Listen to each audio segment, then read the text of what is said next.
Beszélj egy lúgos víz árussal, és az lesz a benyomásod, hogy a lúgos víz, elegánsabban alkalikus víz, a jó közérzet elixírje, a hidratáció javításától a betegség megelőzésig mindenre jó. A múlt hónapban egy szingapúri bíróság arra kötelezett egy helyi vízszűrős céget, hogy hagyjon fel hamis állításokkal, többek között azzal, hogy a lúgos víz megelőzi a rákot, a cukorbetegséget és a krónikus derékfájást. Az a tény, hogy ezen úgynevezett egészségügyi előnyök egyike sem bizonyosodott be, nincs tudományos háttere, ez nem tántorított el azért a rajongókat a drága lúgos víz ivásától. Arról nem hallani persze, hogy bármiből kigyógyultak volna. Ha pedig valakinek valódi baja van, akkor jobb, ha valódi orvosokat keres fel. Ilyeneket lehet találni az Orvosintézetben a mai videó szponzorálnál. Az Orvosintézet elérhetősége a videó alatti leírásban megtalálható.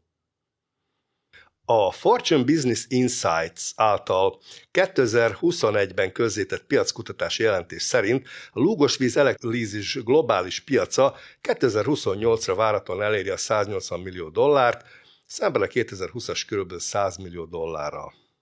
Ebben persze benne vannak olyan ipari felhasználók is, akik nem az alkalikus víz ivására koncentrálnak. Mi viszont most arra fogunk. A régi időkben a tömény lúgot jellemzően alacsonyabb társadalmi osztályba tartozók, például cselédlányok használták öngyilkossági szándékkal, de a történelemben számos esetről beszámoltak, ahol a lúggal gyilkosság volt a cél, és emellett gyakoriak voltak vele a balesetek is. Persze a mai lúgosító őrület ezeknél enyhébb lúgokat javasol fogyasztásra.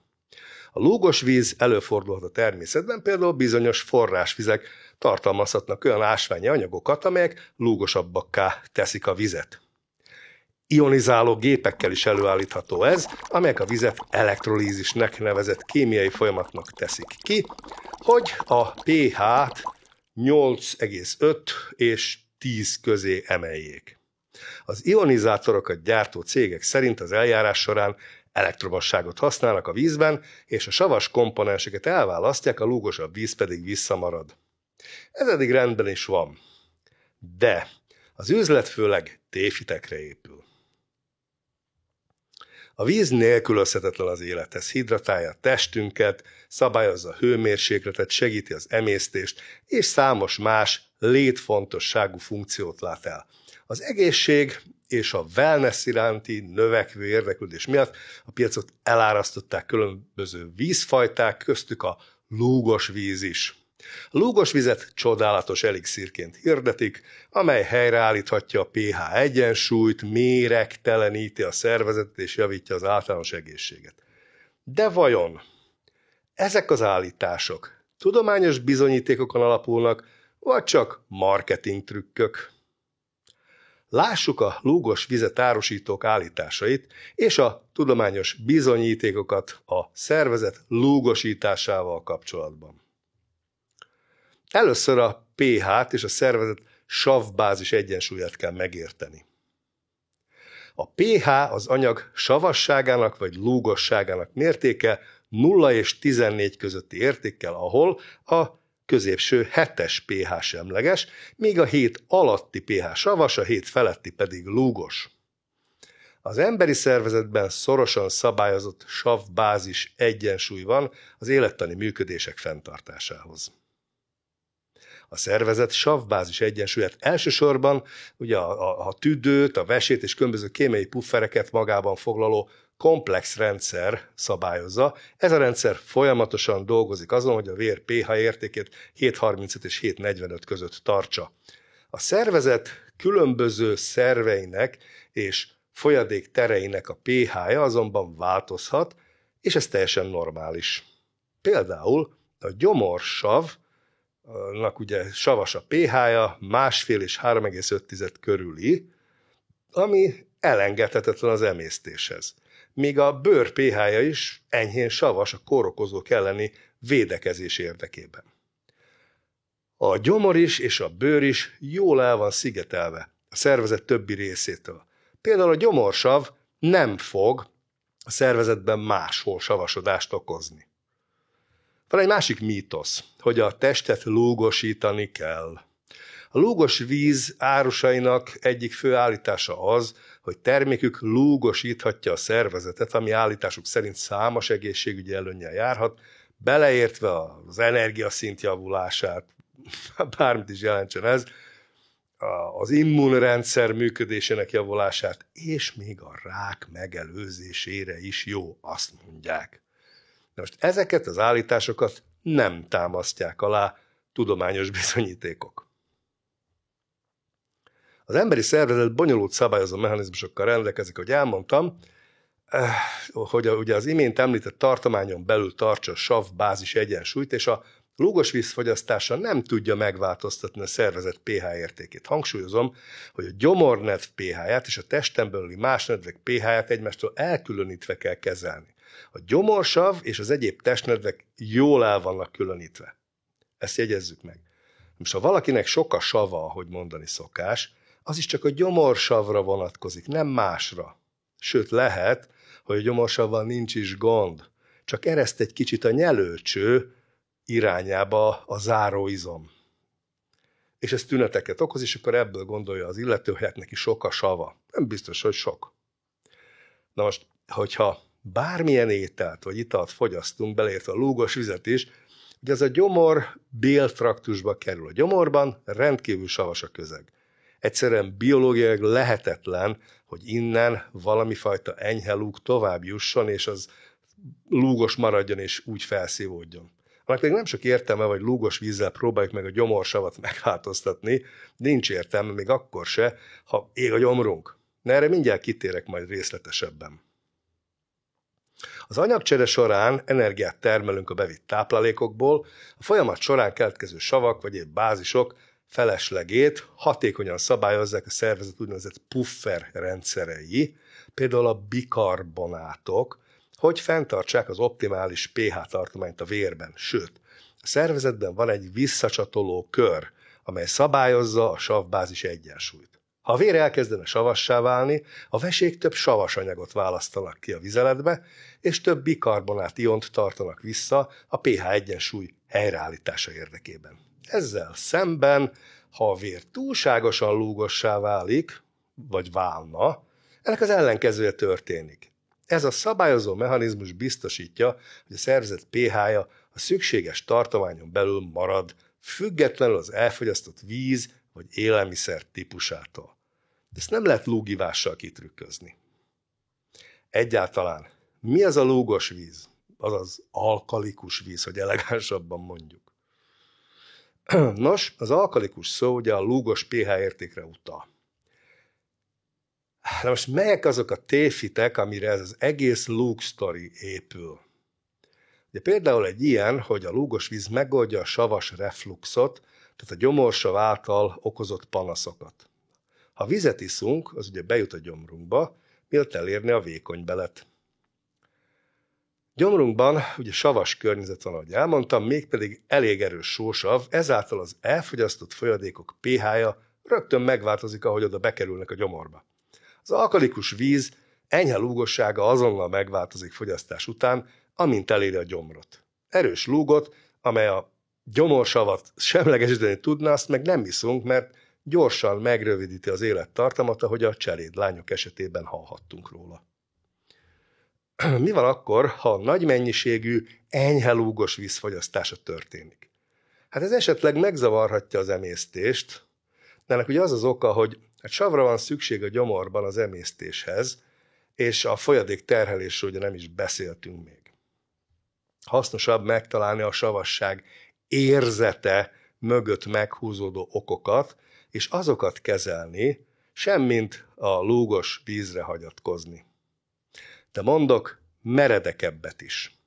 És ez egyfajta ilyen lifehack egyből, ugye valaki azt érzi, hogy sok a gyomorsava, hogy ég a gyomra, hogy mondani szokás. Ez gyakran előfordul anélkül is, hogy kifejezett reflux betegsége lenne az illetőnek.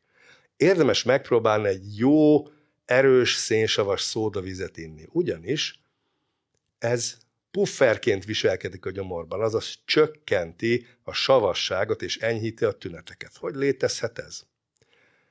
Ez persze, hozzáteszem, ez nem vonatkozik semmilyen ízesített szénsavas italra, kizárólag a szódavízre vagy szénsavas ásványvízre.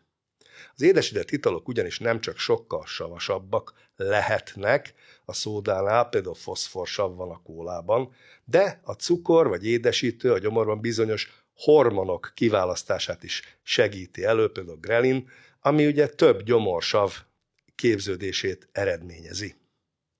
A szódavíz szénsavat tartalmaz, ugye, ami bikarbonát ionokra és hidrogén ionokra bomlik. A bikarbonát ionok úgynevezett pufferként működnek, melyek képesek semlegesíteni a felesleges gyomorsavat. Leegyszerűsítve az történik, ha erős savat gyenge savval keverünk, akkor egy ilyen pufferbázis alakul ki, amely által a pH a savas irányból elmozdul, kevésbé lesz savas, mint korábban. Furcsa, ugye? De még egyszer mondom, gyenge sav plusz erős sav, az a végeredmény az, hogy az egész keveréknek a savassága az kevesebb lesz. Na most, fogyasztáskor a szénsavas vízben lévő bikarbonát ionok ugye növelik a gyomortartalom pH értékét, tehát lúgos irányba tolják el, csökkentve ugye a savassági érzetet, mérséklik a savas reflux kockázatát. Több tanulmány megállapította, hogy a hidrogénkarbonátban gazdag ásványvíz fogyasztása megnövelte a gyomortartalom pH értékét, ami arra utal, hogy a szénsavas víz segíthet semlegesíteni a felesleges gyomorsavat és csökkenteni a nyelőcső nyálka hártyára gyakorolt maró hatást. Ezen kívül a szénsavas víz böfögtető hatása elősegíti a gázok felszabadulását a gyomorból, így csökkenti a nyelőcső alsó záróizmára nehezedő nyomást, ami ezáltal csökkenti a savas reflux epizódok gyakoriságát és időtartamát is. A következő nagy horderejű mese, hogy a lúgos víz segít megelőzni különféle betegségeket. A lúgos víz támogatói gyakran azt sugallják, hogy meg tudja előzni a rákot, a szívbetegségeket és a csontritkulást. Azonban tudományos bizonyíték ezeket nem támasztja alá. Mondják azt is, hogy a lúgos víz segített lelassítani az öregedést, mégpedig azáltal, hogy semlegesíti a szabad gyököket a szervezetben.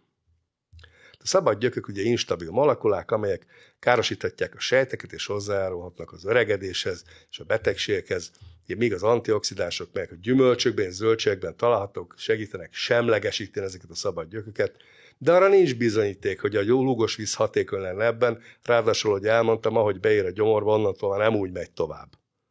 Hát ha csak nem valaki ezt beadja vénáson, de ez... ilyenről még nem hallottam, ez nagy örültség lenne. A valódi antioxidánsok, ugye az NAC, amit mondtam, meg a glicin, ezekből képződő glutation, de ebben most nem akarok belemenni. Egereken végzett vizsgálatok se tudták bebizonyítani, hogy lassíthatja az öregedési folyamatot alkalikus víz. Ugye az derült csak ki maximum, hogy a lúgos vizet ivó egerek szerveiben a szövetek ugyanolyanok maradtak, mint a kontrollcsoport egerei. Azaz nem ártott a szöveteknek a lúgos víz. Ezen kívül ugye az öregedési folyamat az egy összetett, számos tényező által befolyásolt folyamat, beleértve a genetikát, az életmódot, környezeti tényezőket. A lúgos víz önmagában való fogyasztása nem lesz jelentős hatása az öregedési folyamat lelassítására. Akármeddig nézegetjük ezt. A szingapúri lúgosvízárosok azt is mondták, hogy a lúgosvíz gyógyítja a rákot. Hát talán ez az egyik legveszélyesebb és legfélrevezetőbb állítás. Ezt az állítást semmilyen tudományos bizonyíték nem támasztja alá, és rendkívül veszélyes, mivel hamis reményt adhat a rákos betegnek, aki emiatt esetleg elhalaszt valami kezelést, vagy lemond az orvosi kezelésről. A British Medical Journal folyóiratban megjelent egy tanulmány, amely semmilyen összefüggést nem talált az úgynevezett alkalikus ételek, alkalikus víz és a rákok között. Azt is mondják, hogy a lúgos víz javítja az általános egészséget, azáltal, hogy elősegíti az emésztést, erősíti az immunrendszert és méregteleníti a szervezetet.